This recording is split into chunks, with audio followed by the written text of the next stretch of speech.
Truthfully, I walked into this expecting to like it. It's got Flint, aka Micah Brack. And some of you get that, but I'm just going to explain this one. He's actually mentioned, the Micah Brack name is mentioned in this. He was a super wealthy mega billionaire during the novel Federation, which I've referenced several times, is one of my favorite Star Trek books, so. And I was like, yeah, it's Flint, sweet! Yay! Nope. This is just... This guy is Micah? This is not a joke. I actually based a character in my own setting, a woman whose name I have to have a pronunciation guide in front of me to pronounce, because it's Italian. But, I'm terrible. But she's actually based off of that idea of Micah Brack. And I look at this episode like, but that's nothing like... Whatever. I know. It's been centuries. I get it. It's just, really? Also, you may remember I mentioned, is there ever going to be a DC crossover? There was actually a DC crossover. Vandal Savage is all I'm going to say about that. Louis Sorel plays the android and does a pretty decent job of her, actually. Even though both her and James Daly, who played Flint, were both kind of like, this is ridiculous and stupid, but, it's a paycheck. Nevertheless, did good performances, and they do actually help to buoy this episode up from what otherwise might be in qualification for lamentation territory. To be clear, I really don't like this episode. First of all, it's an episode that doesn't know what it is. Now, an episode does not have to fit in a box. I keep classifying these episodes as we go, threat episodes, mystery episodes, thinker episodes, etc. And a lot of Trek follows that pattern. It doesn't have to, though. There's nothing wrong with having an episode kind of an in-between thing, right? Or kind of mixing into whatever. But this episode feels like it's a mystery episode, which then suddenly has a threat show up at the last minute, only for the threat to resolve itself, and then just kind of try to pretend it's a character piece. In short, the core idea of this episode is character piece. But it's not. It's character assassination. And it's covered over by a threat, which isn't, and a mystery, which, okay, I'll give you the mystery part. This episode was written by Jerome Bixby. You may remember him. Mirror, Mirror, By Another Name, and Day of the Dove. In fact, I think this is his last one for the show. I can't even believe I didn't realize this, because I've known the name, and it's been striking me the last couple months as I've been working this show. He wrote It's a Good Life. If you don't know what that is, look up It's a Good Life, Twilight Zone. It'll probably sting some memories. And if you don't feel like looking it up, all I'm going to say is Wishing You into the Cornfield. That's him. That's his episode. Anyways, this episode sucks. There were some rewrites, obviously, and there were substantial changes, especially in the final draft, as usual. Murray Golden did the best he could with this. He's the director. He never directed anything before or since. We have a raging epidemic. It's super difficult, barely severely inconvenient. There we go. And oh my gosh, we need this super rare material, but it's okay, because there happens to be some on this nearby planet. Sweet! So they beam down, and they check around on the sensors, and it turns out that 4 clicks that way, that's 4 kilometers, there's some. Sweet!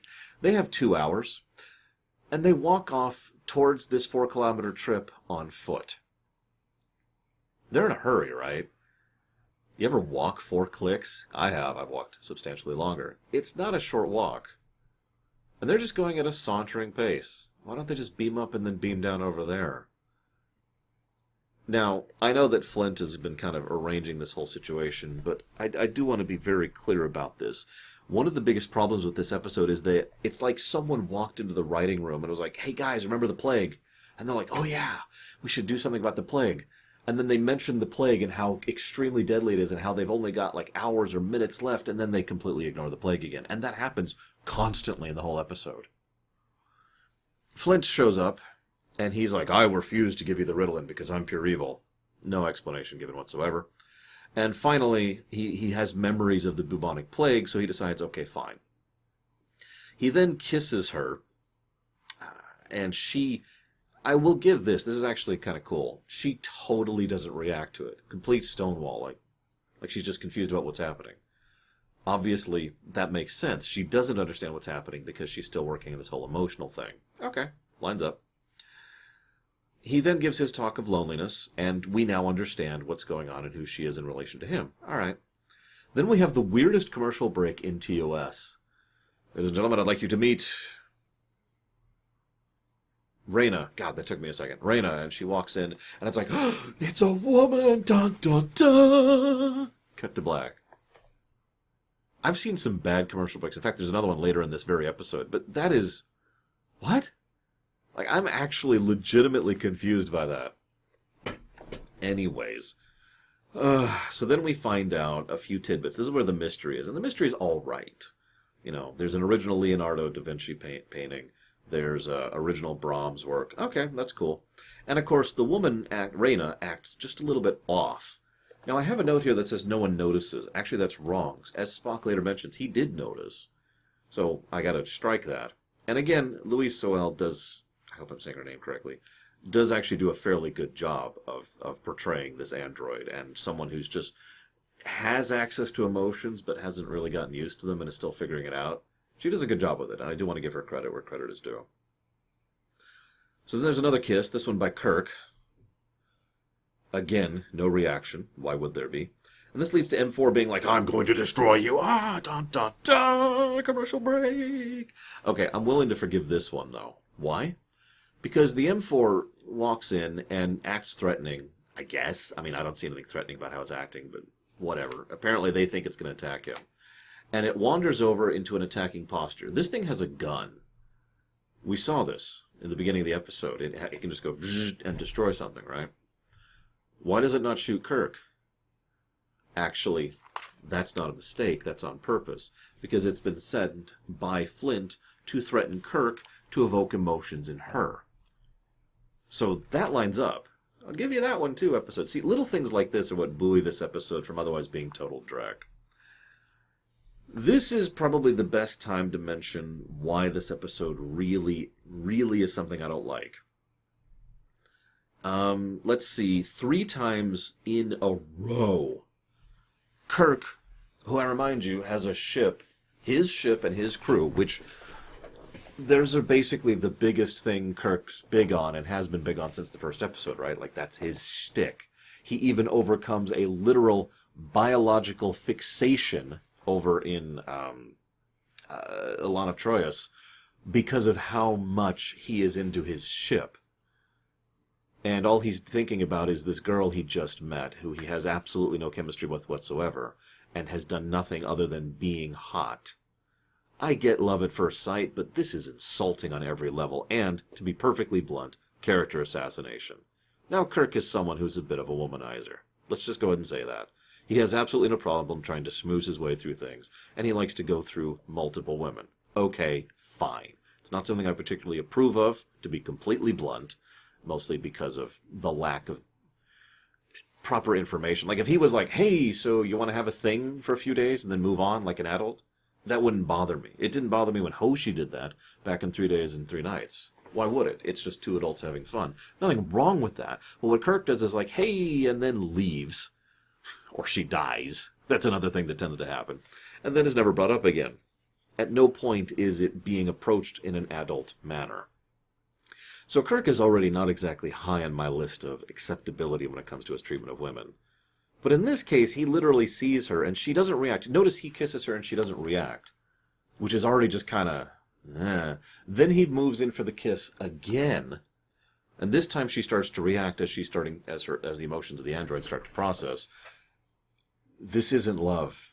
This isn't love at first sight. This isn't puppy love. This is nothing. This is straight up lust.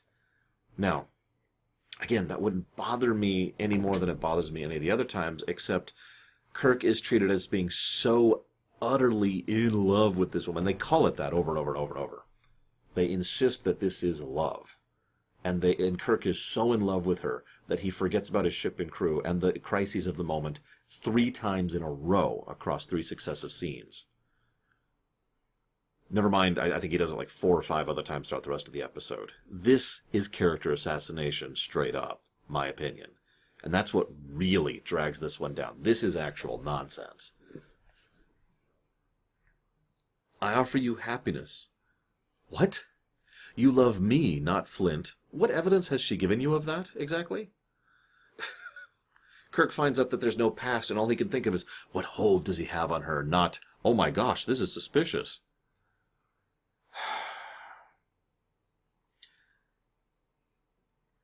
This then leads to something that irritates me even more. Spock insists on trying to keep Kirk from the truth because I don't freaking know why. And then McCoy comes in with Kirk and Spock, and they find out... Well, first they find the Ritalin. Sweet. Then they find the android bodies, and rather than McCoy being like, hey, beam me up right now so I can start distributing this to the crew that's in the middle of dying, everyone just kind of rubbernecks and hangs out as they slowly unveil that, what the Reynas are, and the fact that Flint is immortal and is secretly Vandal Savage. Actually, in that DC crossover, Flint and Vandal Savage are basically alternate universe versions of each other.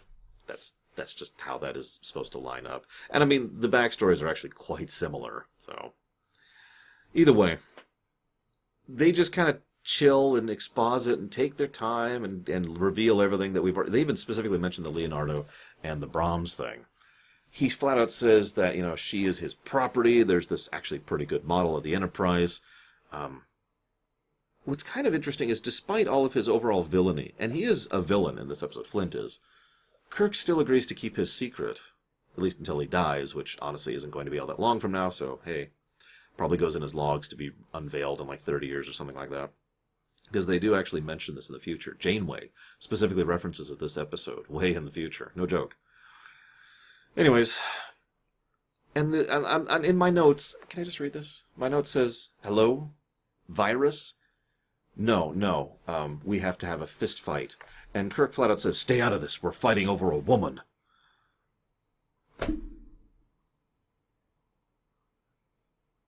Even as someone who does not personally approve of Kirk's approach to women, this is out of character for Kirk. This is way over the top. She then dies.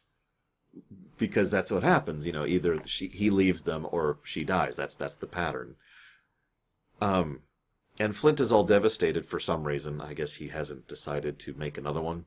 Or go back to Earth, because he could do that too, and just go back to being immortal if he really wanted to. Yeah. I counted, by the way. From the moment they discover the Ritalin, and they're in critical moment. By the way, they don't just have to get up to the ship. They have to get up to the ship and then distribute it to all the crew so that they can get better. They spend 12 minutes and 27 seconds between when they see the Ritalin and when we have the fade to black to them going up to the ship.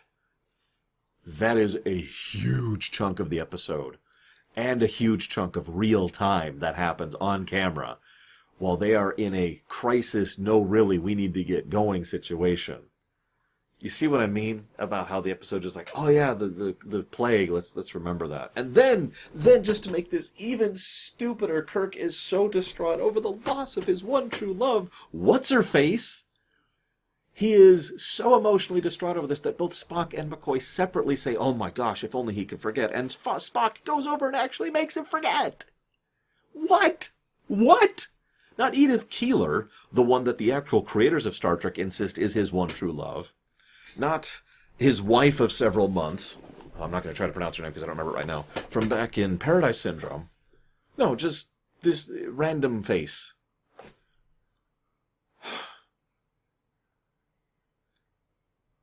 I don't like this episode.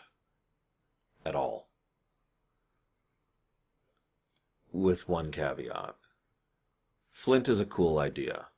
For the same reason Vandal Savage is a cool idea. He's actually one of my favorite villains in DC, simply because of the possibilities that he presents as just being an immortal.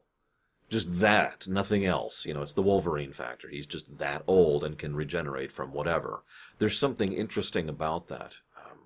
There's a reason why Flint and his various forms have shown up in so many other works, mostly the books and games and stuff. Comics, too, obviously. Because the idea of Flint is fascinating. And the idea of how much of human history he could have been a part of is fascinating and awesome. And I think that's the only reason this episode has any impact on me. It's the only reason I remember it at all. Which again boils back to what I said at the beginning. one of my favorite Star Trek books, Federation. To be completely blunt, I think I'm going to go ahead and just kind of mentally eject this episode whenever I reread Federation in the future. As always, curious of your guys' thoughts on mine, and looking forward to seeing what you had to say on this one. Hope you've enjoyed. I'll see you next time.